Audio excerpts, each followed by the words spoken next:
अस्सलामु अलैकुम वरहमतुल्लाहि वबरकातुहु। मोहतरम भाइयों, बुज़ुर्गों, दोस्तों, ये हमारा इस्लाह मुआशरा का 466वां सबक है। मोहतरम बुज़ुर्गों, अभी एक न्यूज़ पढ़ रहा था मैं। बॉम्बे में मुसलमानों का इलाक़ा और एक मुसलमानों की सोसाइटी यानी जहाँ पे बहुत सारे मकानात होते हैं, उसके गेट पर एक बुज़ुर्ग वॉचमैनी किया करते थे। 60 से 65 साल उनकी उम्र होंगी। वो अपना काम करते हुए वहाँ पे खड़े हुए थे। एक नौजवान जिसकी उम्र 18-20 साल होंगी, वो वहाँ से गुज़रने लगा। तो बुज़ुर्ग चूँकि वॉचमैन, उनका नाम ही वॉचमैन है, यानी आने जाने वालों पे नज़र रखना, वो उस नौजवान को देखने लगे कि भाई कौन आ रहा है, कौन जा रहा है। वो नौजवान थोड़े दूर तक गया और उसके बाद वापस आया पलट कर, और उसने पूरी ताकत से अपने से 3 गुना बड़ी उम्र के जो बुज़ुर्ग थे उनके चेहरे पर एक तमाचा मारा और उनसे ये कहा कि बोले, बुड्ढे, काहे के लिए मुझे देख रहा है? क्यों देख रहा है मेरी तरफ? यानी मैंने जब ये पढ़ा तो मैं हैरत में पड़ गया। मैंने कहा, ऐ अल्लाह, हमारे मुसलमान नौजवान नस्ल को किस बात का घमंड, किस बात की अकड़, किस बात की यह गर्मी है कि हमारा नौजवान उम्र का लिहाज करने को भी तैयार नहीं कि एक बुज़ुर्ग आदमी है, उसका काम ही है, वॉचमैन है, वो आने जाने वालों पे नज़र रखना। तो हमारा ये नौजवान, यानी पता नहीं ये लड़की था या लड़की के जैसी इसके अंदर खूबसूरती थी। चलो, एक लड़की को अगर देखते तो ठीक है, कोई वहाँ पे बात पैदा होती थी कि भाई लड़की है, नाजुक है, खूबसूरत है, हसीना है, जमीला है, और एंजेलिना जोली है या पता नहीं दूसरी क्या क्या है, तो फिर पता चलता था कि भाई उसको देखे बोल के। अब तू तो मर्द है ना, क्या तेरे चेहरे पे भी नज़ाकत टपक रही थी, या हीरे जवाहरात थे तेरे चेहरे के ऊपर, या तेरे अंदर कुछ ख़ास बात थी जिसकी वजह से तुझे इतना तैश आ गया, इतना गुस्सा आ गया? मैं समझ नहीं पा रहा हूँ। जब से मैंने वो न्यूज़ पढ़ा हूँ, सोचने पे मजबूर हूँ कि ऐ अल्लाह, मुसलमानों के अखलाक का मेयार इतना क्यों गिर गया है, क्यों घट गया है।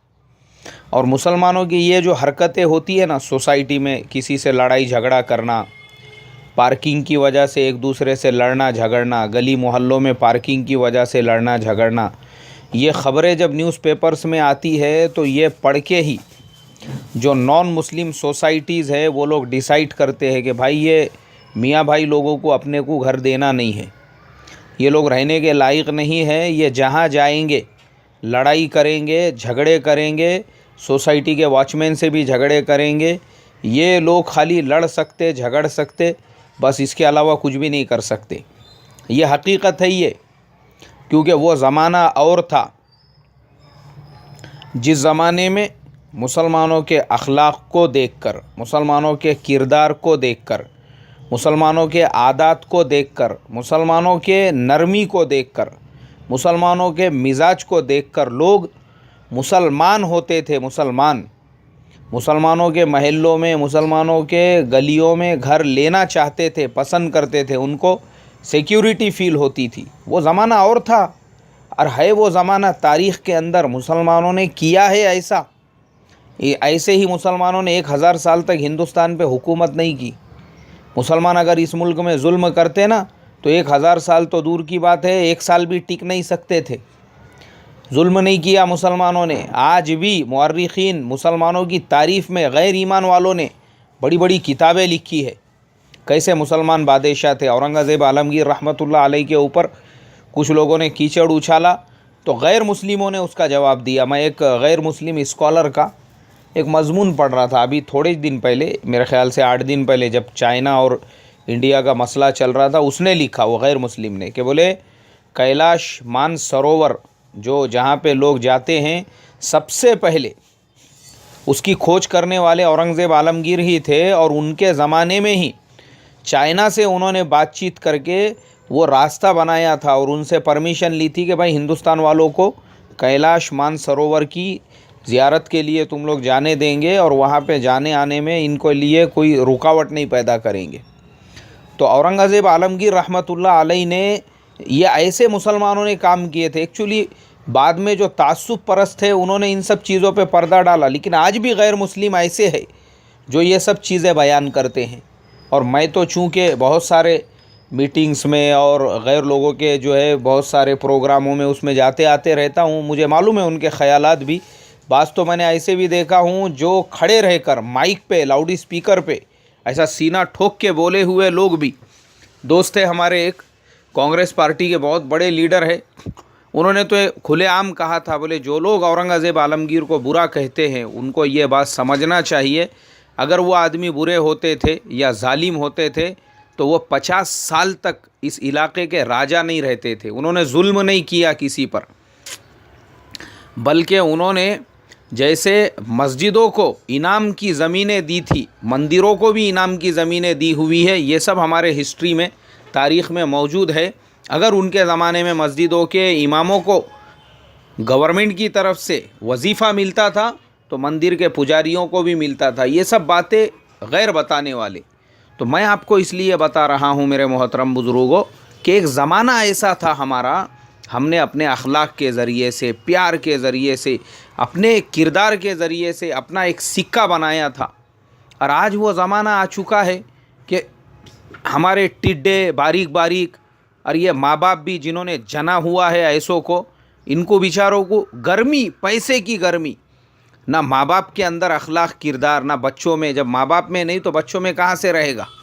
अब जो माँ बाप है उनको ही इतनी गर्मी, उनके अंदर ही आपस में हसद जलन, भाई के बच्चों से हसद जलन, रिश्तेदारों के बच्चों से हसद जलन, तो बस दिल में यही होता है।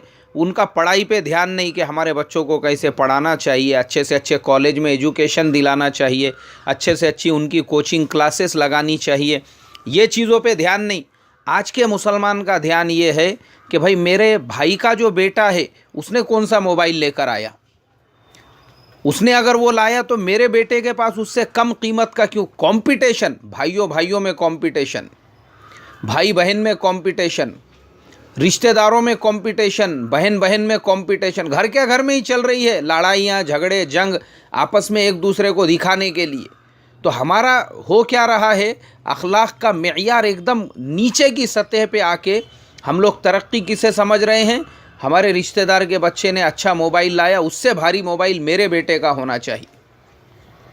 उसने अगर पल्सर गाड़ी लाया तो मेरे बेटे ने CBZ लेकर आना चाहिए, KTM लेकर आना चाहिए। और दिला के दे रहे हैं मुसलमान अपने बच्चों को, टिड्डे बारीक बारीक, पके नहीं अभी अभी झाड़ पे वैसी कच्चे लटक रहे, वैसे बच्चों को जो है दिला के ऐसी भारी भारी और ऐसी कीमती कीमती गाड़ियाँ आज के मुसलमान दे रहे। कंपटीशन चल रहा आपस में, पढ़ाई को लेकर नहीं, कॉलेजेस को लेकर नहीं, तालीम को लेकर नहीं, कोचिंग को लेकर नहीं।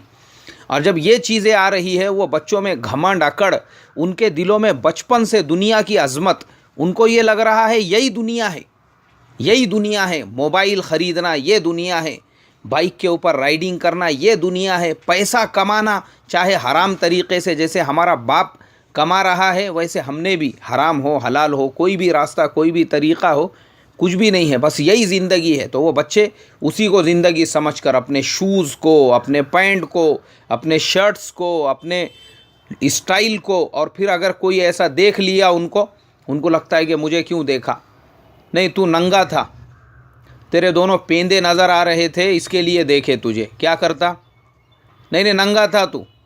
अरे इसकी साले ऐसे ऐसे नमूने ना, अल्लाह हिफाजत फरमाए। घमंड काय का घमंड, काय का घमंड, ये काय की अकड़। अपने से 3 गुना ज़्यादा उम्र के बुज़ुर्ग पे अगर एक मुस्लिम नौजवान हाथ उठा रहा है, शर्म की बात है। वो माँ बाप के लिए भी जिनके अखलाक का मेयार इतना घट गया, इतना नीचे चले गया, इतना डाउन हो गया कि वो बच्चा कोई वजह नहीं, कोई रीज़न नहीं। आज यही तो हो रहा है। इसलिए मेरे मोहतरम मुसलमानों, अपने बच्चों को दुनिया के जलील माहौल में मत रंगाओ। अपने बच्चों को जो माहौल में दूसरे चल रहे हैं अपने भी बच्चों को वैसे मत चलाओ। इनको दीनदार बनाओ, इनमें अखलाक पैदा करो, किरदार पैदा करो, बड़ों से बातचीत करने का सलीका बताओ, तरीक़ा बताओ, सलाम करना सिखाओ, मुसाफ़ा करना सिखाओ। इन बच्चों को नमाज के फ़ज़ाइल बताओ, बचपन से बताओ इनको नमाज के ताल्लुक़ से नमाजी बनाओ। अरे बच्चों के ज़िंदगी में अपने बच्चे क्या कर रहे हैं, बच्चों के अखलाकियात के एतबार से आप देखो। आज क्या हो गया है, मुसलमान माँ बाप वो नमाज का बोलना, अपने बच्चों को दीन का बोलना, इसको ऐब समझते हैं, ऐब। अल्हम्दुलिल्लाह मेरे भी बच्चे बड़े हैं, लेकिन मैं पूरी वॉच रखता हूँ कि बच्चों की नमाज़ों का एहतमाम हो रहा है या नहीं हो रहा है। अभी एक आज से मुझे लगता है 10 से 15 दिन पहले की बात है, मेरे एक बेटे को ताख़ीर हो गई मगरिब की नमाज़ में, तो मैंने गुस्से में उसको एक अपनी तरफ से जो है थोड़ा सा सख्ती किया।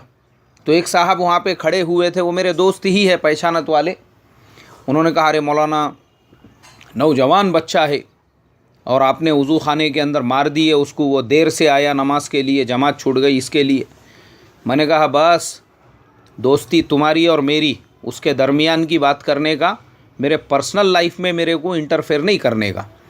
बेटा मेरा है, मैं अपने बेटों के लिए बैलों के जैसी मेहनत करके उनके लिए क्या क्या कर रहा हूँ मुझे मालूम है। मुझे जॉब करने की ज़रूरत नहीं है, इसलिए कि अल्हम्दुलिल्लाह मस्जिद से मुझे जो हदिया मिलता है और अल्लाह ने मेरे लिए जो है खेती बाड़ी से जो इंतज़ाम किया हुआ है वो मेरी ज़रूरियात के लिए काफ़ी है। उसके बावजूद मैं रोज़ाना 10 घंटे की जॉब इसलिए करता हूँ ताकि मेरे जो बच्चे हैं वो एक अच्छा इंसान बन सके। उनकी किसी ज़रूरत और उनकी तालीम के अंदर, उनकी तरबियत के अंदर किसी चीज़ की कमी ना हो। हम उनके लिए जब इतनी मेहनतें इसलिए कर रहे हैं ताकि वो एक अच्छा इंसान बने, दीनदार बने, नमाज़ों का एहतमाम करने वाला बने, और उसके बावजूद अगर किसी की तकबीरें उला जाती है तो हमको गुस्सा आता है। क्यों? इसलिए कि हम जो कुछ कर रहे हैं उनके लिए कर रहे हैं, और फिर अगर वो इस तरीक़े से नमाज़ों का एहतमाम ना करे तो वह हमको दर्द होने वाला है, आपको नहीं। तो इसके लिए मुँह मारो मत। आपसे जो बात, मेरा आपका अलग रिलेशन है, उसको अपनी जगह पे रहने दो। तो बताने का मकसद ये है मेरे मोहतरम बुज़ुर्गों, हमारे ज़माने में ये अंडरस्टैंडिंग मुसलमान माँ बाप में आना चाहिए कि बच्चों की हम कैसी तालीम करें, कैसी तरबियत करें, किस चीज़ की उनको ज़रूरत है। अरे बच्चों को प्यार से, हम ये नहीं बोलते हैं कि बच्चों को ये चीज़ें दिला के मत दो, बिल्कुल हम तो इसके फेवर में हैं। घर में कंप्यूटर लेके आओ, इंटरनेट का कनेक्शन लो, ताकि आपके बच्चे को दूसरे के घर पे जाने की या नेट कैफ़े में जाने की ज़रूरत ना पड़े। अच्छे से अच्छी गाड़ी लगाओ उसको कॉलेज आने जाने के लिए, या जो भी आपके यहाँ पे इंतज़ाम होगा। हम इसके ख़िलाफ़ नहीं हैं, खिलाओ उनको अच्छे से अच्छा, पहनाओ उनको अच्छे से अच्छा, लेकिन उनकी जो मेंटालिटी है वो पहले दीनदार बनाओ, एक ऐसे इंसान के जैसी बनाओ कि वो हमारे समाज, हमारे मुआशरे के लिए एक नमूना बन सके।